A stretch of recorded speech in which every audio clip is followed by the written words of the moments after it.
Pri mikrofóne máme Tomáša Cibulku, útočníka Hurikánu.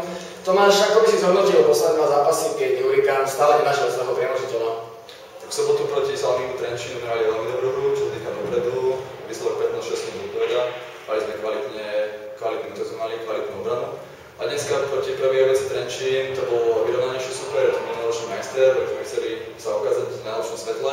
Výsledok 6-6 si myslím, že odpovedá tej hre, ktorá bola najmä super vedená.